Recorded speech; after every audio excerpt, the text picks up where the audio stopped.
ప్రార్థించండి, పాల్గొనండి.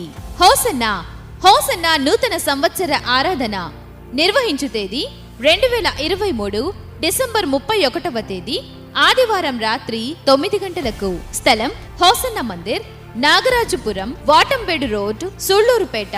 వాక్యోపదేశకులు pastor George గారు వాక్య పరిచర్య చేసి ప్రత్యేక ప్రార్థనలు చేయుదురు. మీరు భయపడక సంతోషించండి. మీ అందరి వల్ల నా ప్రభు అద్భుతమైన కార్యములు చేయబోతూ ఉన్నాడు. గొప్ప కార్యములు జరిగించబోతూ ఉన్నాడు. గొప్ప కార్యాలు మీరు చూచేటట్లుగా నా దేవుడు ద్వారము తెరవబోతూ ఉన్నాడు. నిశ్చయముగా నా దేవుడు ఈ దినమున మీ కొరకు సంతోషపడేటట్లుగాను, ఆనందపడేటట్లుగాను, మీ భయము తొలగిపోయేటట్లుగాను యెహోవా మీ కొరకు ద్వారము తెరవబోతూ ఉన్నాడు. ఆయన మీ కొరకు రోషమును పూనుకోబోతూ ఉన్నాడు. నూతన వాగ్దానము పొందుకొని నూతన గీతము పాడుకుంటూ నూతన సంవత్సరంలో ప్రవేశించెదము. రండి, హోసన్న నూతన సంవత్సర ఆరాధన. అందరూ ఆహ్వానితులే. మీ అందరికీ నా హృదయపూర్వకమైన వందనాలండి. అందరికీ వందనాలు, దేవునికి స్తోత్రాలు. ప్రభు ఈ దినము నుండి మీకు తోడై ఉండి మిమ్మల్ని అందరినీ ఆశీర్వదించును గాక. ఒకరోజు ఇంటిలో నుండి గెంటి వేయబడ్డాడండి. ఇంటిలో నుండి పారిపోయాడు. ఎందుకు గెంటి వేయబడ్డాడు, ఎందుకు పారిపోయారు అంటే పరిశుద్ధ గ్రంథంలో చక్కగా రాయబడిన మాట ఏంటో తెలుసండి. అన్నకు రావలసిన ఆశీర్వాదం, అన్న పొందుకోవలసిన దీవెన దోచుకున్నాడు. తండ్రిని మోసం చేశాడు, అన్నను మోసం చేసి అన్నకు చెందవలసిన ఆశీర్వాదాన్ని చేత పట్టుకొని ఇక ఇంటిని విడిచి పారిపోయాడండి.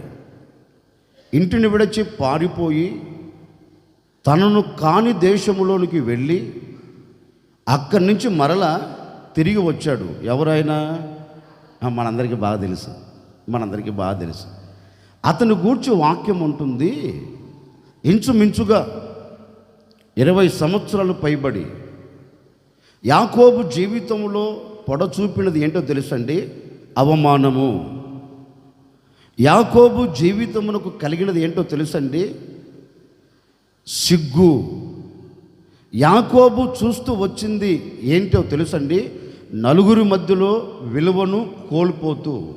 ఇవన్నీ యాకోబు జీవితాన్ని అలుముకొని యాకోబు జీవితాన్ని గొప్పగా కూల్చేటట్లుగా చేశాయి. ఒకరోజు ఈ యాకోబు కూడా అనుకున్నారేమో కాబోలు. అనుకున్నారేంటి, అనుకోకుండా ఎందుకుంటాడు? ఎందుకు నాకే ఇలా జరుగుతుంది, ఎందుకు నేనే అవమానానికి గురవుతున్నాను, ఎందుకు నా బ్రతుకు ఇంత నీచమైన స్థితిలోనికి వెళుతుంది అని ఒంటరిగా కూర్చొని తనకు తాను పరీక్షించుకున్న రోజులు లేకపోలేదండి. ఎన్నో దినాలు పరీక్షించుకున్నాడు. నాకే ఎందుకు ఈ అనుభవాలు? నాకు వచ్చిన ఒక డౌట్ ఏంటంటే, నాకే ఎందుకు జరగాలి అనే దానికంటే నేను ఎందుకు ఇలాగ ప్రవర్తించాలి అని అనుకోవచ్చు కదండి. ఏంటి, ఒక వ్యక్తికి అవమానం ఎప్పుడు కలుగుతుంది? ఆ మనిషి ప్రవర్తనను బట్టి అతనికి అవమానం కలుగుతుంది. అతను నడిచే నడవడికను బట్టి అతనికి అవమానం కలుగుతుంది. యాకోబు ఎప్పుడైనా ఆలోచించాడండి, ఒరే నేను నడిచిన ఈ మార్గమును బట్టే కదా నేను అవమానమును మూట కట్టుకుంది, నేను వెళుతున్న ఈ మార్గమును బట్టే కదా నేను తల దించుకోవలసి వచ్చింది, నేను అడుగు వేయకూడని చోట అడుగు వేసినందువలనే కదా ఈరోజు నన్ను నా కుటుంబాన్ని చీకటి అలుముకుంది అనుకోవలసిన వాడు అనుకోకుండా నాకే ఎందుకు ఇలా జరుగుతుంది, నేనే ఎందుకు ఇలా ఉన్నాను అనుకుంటూ వెళుతున్నాడు. కొన్ని రోజుల తర్వాత తనకు తాను తెలుసుకొని ఇప్పుడు దేవుని సన్నిధిలోకి వచ్చి దేవునితో పోరాడటం ప్రారంభించాడు. దేవుని పాదాలు పట్టుకొని అడుగుతున్నాయ్యా, తెలుసో తెలియక అడుగులు తడబడ్డాయి, తెలుసో తెలియకో జారిపోతూ వచ్చాను, తెలుసో తెలియకో నేను నీకు దూరమై లోకానికి సమీపమైపోయానయ్యా. అందుకే నా బ్రతుకునకు ఏం కలిగింది? అవమానం కలిగింది. నా బ్రతుకునకు ఏం కలిగింది? సిగ్గు కలిగింది. కనుక నీవు తప్ప నాకు ఎవరున్నారు అని దేవుని సన్నిధిలో చేరి ప్రార్థిస్తే ఇప్పుడు అతనితో ఒక వాగ్దాన పూరితమైన మాట చెప్తున్నాడండి. అంటే తాను చేసిన తప్పిదమును తాను తెలుసుకొని ఇప్పుడు దేవుని సన్నిధిలో పశ్చాత్తాప పడిన తరువాత సాక్షాత్తుగా దేవుడే అతనితో మాట ఇస్తున్నాడు. యాకోబు, ఓ యాకోబు, నీవు భయపడవలసిన అక్కరలేదు. ఏ చోట నీవు సిగ్గును అనుభవిస్తున్నావో, ఏ చోట నీకు అవమానం కలుగుతూ వచ్చిందో, అదే చోట నేను నీకేం చేయబోతున్నా, రెట్టింపైన ఘనతను కలగ చేయబోతున్నానని దేవుడు అతనితో మాట్లాడటం ప్రారంభించాడండి. ఇప్పుడు ఆ మాట మనం చదువుదాం. యెషయా ప్రవచన గ్రంథం 29వ అధ్యాయం 22వ వాక్యాన్ని చదువుతారు. అందుచేతను అబ్రహాము విమోచించిన యెహోవా యాకోబు కుటుంబమును గూర్చి ఇలాగూ సెలవిచ్చుచున్నాడు. ఇదిగో, ఇక మీదట యాకోబు నీవు సిగ్గుపడకుని అద్భుతమైన కార్యము జరిగించబోతూ ఉన్నాను. యాకోబు, నీ ముఖము తెల్లబారకుండా ఒక అద్భుతమైన కార్యం జరిగించబోతూ ఉన్నాను. ఎక్కడ నీవు తల దించావో, ఎక్కడ నీకు అవమానం కలుగుతూ వచ్చిందో, ఎక్కడ నీకు సిగ్గు ఆవరిస్తూ వచ్చిందో, అదే చోట నేనేం చేయబోతున్నానంటే నీకు కలిగిన సిగ్గు ఇక మీద ఉండకున్నట్లు దానిని మొత్తం నేను తీసివేయబోతూ ఉన్నాను. యాకోబుతో అదే అంటున్నాడు. ఇక మీదట నీవు, ఇక మీదట అనే మాట వాడాడు. అంటే అంతకుముందు మనం కూడా ఆయా సందర్భంలో అంటాం కదండి, మమ్మీ మమ్మీ, డాడీ డాడీ, ఇంకొకసారి చేయండి డాడీ. ఎందుకన్నాడు డాడీ ఆ మాట? ఏంటండి, ఏదో జరిగింది, తండ్రి హెచ్చరించాడు. ఇప్పుడు కుమారుడు అంటే, డాడీ ఇంకొకసారి చెయ్యను, ఇక మీదట చెయ్యను, ఇక మీదట ఉండను, ఇక మీదట వెళ్ళను, ఇక మీదట అలా చెయ్యను. ఎవరంటారు అంటే ఏదో జరిగింది కనుకనే ఇక మీదట అనే మాట వాడుతారండి. దేవుడు కూడా అదే చెప్తున్నాడు. యాకోబు, ఇక మీదట అని దేవుడు యాకోబుతో చెప్తున్నాడంటే అంతకుముందు ఏం కలిగింది యాకోబుకి? సిగ్గు. అంతకుముందు దేన్ని చూచాడు? అవమానం. అంతకుముందు దేనిని అనుభవించాడు అంటే చీకటి అనుభవాలు. వీటన్నిటి అతన్ని అలుముకునినందువలన అతడు సిగ్గుతో తలదించాడు. ఇప్పుడు దేవుడు అతనితో అంటాడు, యాకోబు నువ్వు భయపడవలసిన అక్కర్లేదయ్యా. ఇక మీదట నేనేం చేయబోతున్నానంటే నీవు అనుభవించిన సిగ్గంతటిని, నీవు అనుభవించిన అవమానం అంతటిని, నీకు కలిగిన ఆటంకాలన్నిటినీ ఇక మీదట రాకుండా వాటన్నిటినీ నీకు దూరము చేయబోతూ ఉన్నాను. వాటన్నిటిని నేను తుడిచివేయబోతూ ఉన్నాను. వాటన్నిటిని నేను కొట్టివేయబోతూ ఉన్నాను. ఇక మీదట నీ ముఖము తెల్లబారకుండానట్లు, ఇక మీదట నీకు సిగ్గు కలగకుండానట్లు నేను ఒక అద్భుతమైన కార్యమును నీ జీవితములో చేసి ముగించబోతూ ఉన్నాను. ఇక మీదట నువ్వు ఎలా ఉండబోతున్నావంటే తల ఎత్తుకొని బ్రతకబోతూ ఉన్నావు. ఎవరితో చెప్పాడు? యాకోబుతో కదా. ఓ సేవకుడిగా ఈ సంవత్సరపు అంతములో నేను కూడా మీతో చెప్పాలనుకున్న మాట ఏంటంటే, నిజమే, జనవరి 1వ తేదీ నుండి ఏ అవమానం నువ్వు చూస్తూ వచ్చావో నాకు తెలియదు. ఎక్కడ నీకు సిగ్గు కలిగి నీవు తల దించుకొని బ్రతుకుతూ వచ్చావో నాకు తెలియదు. అది బంధువుల మధ్య కావచ్చు, చేస్తున్న ఉద్యోగంలో కావచ్చు, చేస్తున్న చేతి పనిలో కావచ్చు, చేస్తున్న వ్యాపారంలో కావచ్చు, లేకపోతే ఆత్మ సంబంధమైన వ్యక్తుల యొద్ద కావచ్చు. మరి ఎక్కడ నీకు అవమానం కలుగుతూ వచ్చిందో నాకు తెలియదు, మీకు తెలుసు కదా. ఎక్కడ నీవు తల దించుకొని బ్రతుకుతూ వచ్చావో నీకు తెలుసు కదా. నీ పరిస్థితిని అంతటిని చూచిన దేవుడు నీతో చెప్పకనే చెబుతున్నారు. ఇక మీదట అంటే ఈ 11 మాసాలు నీకు కలిగిన అవమానమే కానివ్వండి, నీకు కలిగిన సిగ్గే కానివ్వండి, నిన్ను పట్టుకొని పీడిస్తున్న ఆ చీకటి అనుభవాలే కానివ్వండి, ఈ 12వ మాసం ఇక మీదట ఉండకుండా దేవుడు అద్భుతం చేయబోతూ ఉన్నాడు. ఆశ్చర్యమైన కార్యం జరిగించబోతూ ఉన్నారు. నీవు ఎక్కడ అవమానము పొందావో అక్కడే నా దేవుడు నీ తలను పైకెత్తబోతూ ఉన్నాడు. పైకెత్తబోతూ ఉన్నారు. నీకు కలిగిన అవమానమును కొట్టివేయబోతూ ఉన్నాడు. అవమానము వలన తల దించుకున్నావేమో, అవమానము వలన నీవు సిగ్గుపడుతూ తల దించుకొని బ్రతుకుతూ ఉన్నావేమో, అదే చోట నా దేవుడు మీ తలను పైకెత్తబోతూ ఉన్నాడు, పైకెత్తబోతూ ఉన్నారు. మీకు కలిగిన సిగ్గును కొట్టివేయబోతూ ఉన్నాడు, మీకు కలిగిన అవమానమును కొట్టివేయబోతూ ఉన్నాడు. ఇప్పటి నుండే నా దేవుడు నీ ఎడల అద్భుతమైన కార్యములు జరిగించబోతూ ఉన్నాడు. భయపడకు. యాకోబుతో మాట ఇచ్చిన దేవుడు మీ అందరితో నా ప్రభు చెప్పకనే చెబుతూ ఉన్నారు. మీకు కలిగిన అవమానం అంతటి నేను తీసివేయబోతూ ఉన్నాను. మీరు చూస్తున్న సిగ్గంతటి నేను కొట్టివేయబోతూ ఉన్నాను. ఇక మీదట ఈ అనుభవాలు లేకుండా నేను మిమ్మల్ని నడిపించబోతూ ఉన్నాను. నేను మిమ్మల్ని నిలబెట్టబోతూ ఉన్నాను. నేను మీకు క్షేమమును కలగచేయబోతూ ఉన్నాను. నిశ్చయముగా ఈ సంవత్సర అంతములో నా దేవుడు ఈ వాగ్దానము నీ కుటుంబం పట్ల నెరవేర్చబోతూ ఉన్నాడు, జరిగించబోతూ ఉన్నాడు, జరిగించబోతూ ఉన్నాడు. నిశ్చయముగా నీవు దానిని చూచెదవుగాక, నీవు అనుభవించి నీవు ఆశీర్వాదకరంగా నీవు సాగి వెళ్ళుదువుగాక. అందుకే యాకోబుతో దేవుడు అంటాడు, యాకోబు నీకు కలిగినది ఏదైనా, నీవు చూస్తున్నది ఏదైనా ఇక మీదట ఉండకుండా నేను చేస్తానయ్యా. నీకు కలిగిన సిగ్గు అవమానం లేకుండా నేను తుడిచివేస్తానయ్యా అని యాకోబుతో చెప్పాడు కదా.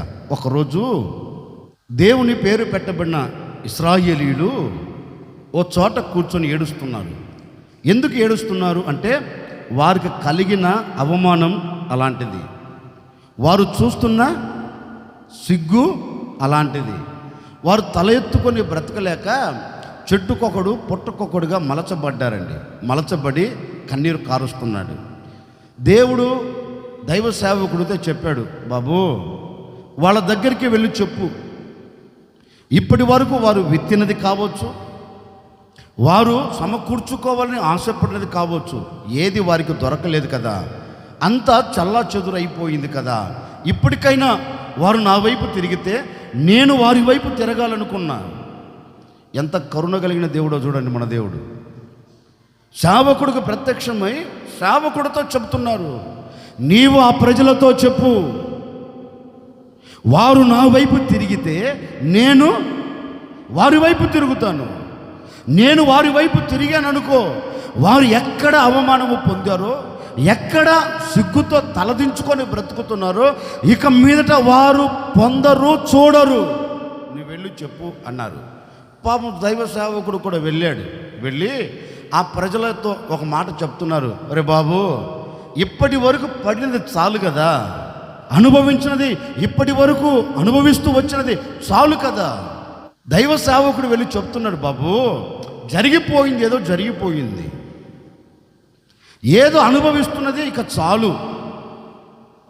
దేవుడు మీ ఎడల ఒక అద్భుతాన్ని జరిగించాలనుకున్నారు కనుక మీరు ఆయన వైపు తిరిగారనుకో, ఆయన మీ వైపు తిరిగి ఈ చోట నుండి మిమ్మల్ని తప్పిస్తాడు అని చెబితే, దేవుని వైపు తిరిగితే ఆయన మా వైపు తిరుగుతాడన్న కదా అని పాస్టర్ గారి దగ్గరికి వచ్చి, పాస్టర్ గారు మా కొరకు ఒక చిన్న ప్రార్థన చేయండి. నాకు వచ్చిన ఒక డౌట్ ఏంటో తెలుసండి, ముందు చెప్పినప్పుడు ఏంటి ఇంత బాధ అనుభవించే వాళ్ళు ఏంటి? సామెత ఒకటి ఉంది. సామెత, ఏ సామెత? చేతులు గాలిన తర్వాత మీకు తెలియని సామెతలా కదా. చేతులు గాలిన తర్వాత ఆకులు పట్టుకునే రకం ఎవరు? మీరు కాదు, ఇశ్రాయేలీయులు. చేతులన్నీ గాలిపోయాయి. ఇప్పుడు వచ్చి అంటారు, బాబు మా కొరకు వేడుకో. ఇవి జరగక తొలికే కదా దైవ సేవకుడు హెచ్చరించింది. ఈ అనుభవాలు మీ జీవితంలో పడచూపుతాయనే కదా దైవ సేవకుడు హెచ్చరిక చేసింది. మరి లోపడింది ఏదండి? లోపడకపోయినందువలన కష్టం, కన్నీరు చూచారు. సర్లేండి, వీరందరూ దైవ సేవకుడి దగ్గరికి వస్తే దైవ సేవకుడు దేవుని సన్నిధిలోనికి వెళ్ళి వారు దైవ సేవకుడు ఇద్దరు కలిసి ఇప్పుడు ఎలుగెత్తి ప్రార్థన చేస్తున్నారండి. వీరిద్దరూ కలిసి మొరపెట్టడం ప్రారంభించారు, అయ్యా ఇంతకాలం మేము సాతాను ప్రభుత్వం కింద మగ్గిపోతున్నాం, మేము సాతాను చేతుల్లో చిక్కుబడిపోయాం, మమ్మల్ని సాతాను ప్రభుత్వం ఏలుబడి చేస్తుంది కనుక ఒక్కసారి నీవు దయతలచి మమ్మల్ని విడిపించు అని దేవుని పేరు పెట్టబడిన ప్రజలు ఎలా ఏడుస్తున్నారో తెలుసండి. దేవుని సన్నిధిలో చేరి హృదయమును చింపి, హృదయమును తెరచి, గుండెలు బాదుకుంటూ పశ్చాత్తాపపడి కన్నీరు కారుస్తున్నారు. మన దేవుడు ఎవరు? పశ్చాత్తాప కన్నీరు చూస్తే ఆయన మౌనంగా ఉండేవాడు కాదు. ఏ వ్యక్తి పశ్చాత్తాప పడుతాడో, ఏ వ్యక్తి కన్నీరు కారుస్తాడో అతని వైపు ఆయన తిరగగలిగిన వాడు. దేవుడు వాళ్ళ వైపు తిరిగేశారు. ఇప్పుడు దేవుడు అంటున్నాడు, అయ్యా దైవజనుడా, నీ వారితో చెప్పు, ఇప్పటి వరకు సాతాను వారి మీద ఏలుబడి చాస్తూ వచ్చాడు కదా, సాతాను ప్రభుత్వం కింద వారు నలపబడుతూ వచ్చారు కదా, ఇక మీదట నేను వారి నిమిత్తం రోషమును నేను పూనుకొని లేవబోతూ ఉన్నాను. నేను రోషము పూనుకొని బయలుదేరి రాబోతూ ఉన్నాను. నిశ్చయముగా నేను రోషమును పూనుకొని ఏ శత్రువుల చేతి కింద నలపబడుతున్నారో వారి చేతుల్లో నుండి నేను వీరికి విడుదల కలగ చేయబోతున్నాను. ఏ అవమానం లేకుండా నేను కొట్టివేయబోతున్నాను అని దేవుడు అతనితో చెప్తే, ఇప్పుడు అతను వారితో చెప్తున్నారు, భయపడవలసిన అవసరం లేదు. యెహోవా మనకు కలిగిన అవమానమును, మనకు కలిగిన సిగ్గును ఇక మీదట మనము చూడకుండా ఆయన దీన్ని కొట్టివేయబోతూ ఉన్నారు అని వారితో చెప్పారండి. వారితో చెప్పి, ఇప్పుడు వారితో చెప్పిన దేవుడు, వారితో మాట ఇచ్చిన దేవుడు వీరి ఎడల ఏం చేశాడు అంటే, సిగ్గు కలగకుండా దేవుడు అంటారు, ఇక మీదట నా జనులు ఇక ఎప్పటికీ ఇక ఎన్నటికీ సిగ్గునందరు. దైవజనుడా, ప్రజలతో చెప్పు, ఇశ్రాయేలు సర్వ సమాజమా, ఇక మీదట మీరు సిగ్గుపడకుండా నేను ఏం చేయబోతున్నానంటే దాన్ని అంతటినీ తీసివేసి నేను ఈ దేశంలో మీకు ఒక ఘనతను కలగ చేస్తానని వారి కొరకు రోషము పూనుకొని వారి మీద మోపబడిన అవమానమును, వారి మీద మోపబడిన సిగ్గును దేవుడు కొట్టివేసినట్లుగా లేఖనములో గ్రంథస్థం చేయబడిందండి. మీరు తర్వాత ఇంటికి వెళ్ళి చదువుకోండి. యేవేలు గ్రంథంలో 2వ అధ్యాయం 17వ వాక్యంలో నేను చెప్పిన సంభవాలు ఉంటాయి. అక్కడి నుంచి మీరు చదివి సాక్షాత్తుగా దేవుడే చెబుతున్నారు, ఇక మీదట మీకు సిగ్గు కలగదు అన్నాడు. ఓ సేవకుడిగా నేను కూడా మీతో చెప్పాలనుకున్న మాట ఏంటంటే, ఈ దినము మొదలుకొని నీ మీద ఏ అవమానము లేకుండా, ఏ సిగ్గు లేకుండా నా దేవుడు తీసివేయునుగాక. ఇక మీదట నా దేవుడు మీడల ఒక నవనూతనమైన కార్యమును జరిగించునుగాక. తలలు ఉంచండి. వచ్చిన ప్రార్థన. ఆశ్చర్యకరుడా, మీకు స్తోత్రాలు చెల్లిస్తున్నాము తండ్రి. గడిచిన దినాలన్నీ మీ సురక్షితమైన రెక్కల నీడలో మీరు దాచి కాపాడి క్షేమమును మీరు కలగచేశారు. అందును బట్టి మీకు స్తోత్రాలు చెల్లిస్తున్నాం. ఈ దినమంతా కూడా మీ బిడ్డలకు మీ సన్నిధిని మీరు తోడుగా పంపండి. ఈ దినమంతా బిడ్డలు ఎక్కడికి వెళుతున్నా సిగ్గు అనే మాట లేకుండా, అవమానం అనే మాట కలగకుండా ఈ దినమంతా నాయన మీ సురక్షితమైన రెక్కల నీడలో బిడ్డలు మీరు దాయబోతున్నందుకై, కాపాడబోతున్నందుకై, అవమానమును కొట్టివేయబోతున్నందుకై, సిగ్గును కొట్టివేయబోతున్నందుకై మీకు స్తోత్రాలు చెల్లిస్తూ ఉన్నాం. ఈ దినమంతా మీ ప్రజలతో మీరు నడిచి ఈ ప్రజలు మీరు ఆశీర్వాదకరంగా నడిపించమని యేసు నామములో అడిగి వేడుకొనుచున్నాము తండ్రి, ఆమెన్. ఈ దినమంతా నా ప్రభు మీకు తోడై ఉండి ఎక్కడ అవమానం కలగకుండా, ఎక్కడ మీకు సిగ్గు కలగకుండా నా దేవుడు మీకు తోడై ఉండి మిమ్మల్ని ఆశీర్వదించి కాపాడునుగాక.